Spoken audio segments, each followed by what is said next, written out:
Çınar ne yapıyorsun? Yanlış yaptım. Saçım yaptım ondan biliyorum. Saçını mı yıkıyorsun? Evet. Elini yıka. Yıkayacağım. En son yıkayacağım. Saçımı da bakayım. Sen biliyorsun, ben yıkamıyorum. Bir de şampuan yapalım mı? Ben yaparım. Ya hep düşüyor be. Üstünü ıslatma sakın bak. Dur ben yapayım şampuan. Ey kafanı. Sen şimdi Yaptım. bir dakika ama elinle güzelce yıkasana. Aferin.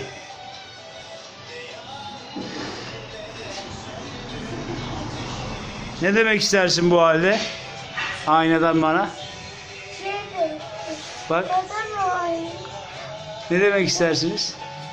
Yine şöyle söyleyeceğim. Beğenmedin mi o saçını? Yine şöyle söyleyeceğim. Zaten parası orada.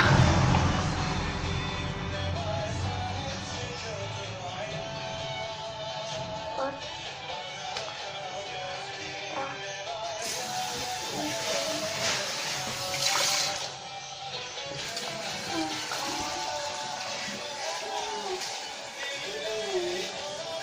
Sıcak mı su iyi mi? Doğdum. Kendi başına saçını yıkayan tek çocuk sensin. Aferin babam. Ne oldu lan? He? Şimdi gitmedi değil mi? Gitmedi, gitti. Çekiyor değil mi? Çekiyorum. Uf bir daha sonra. Hadi. Üstüne sabun taktı. Vallahi. Yapmaya böyle başardık. Yeter.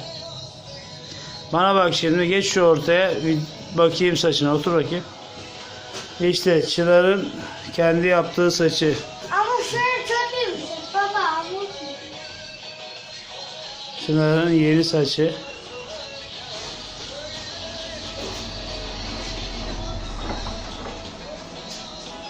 Tamam.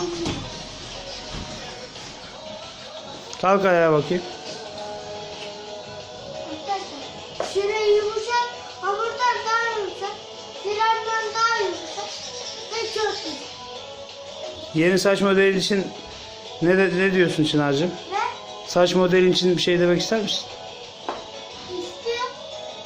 Şöyle fren şu şeyi de ait ona da dönüyor.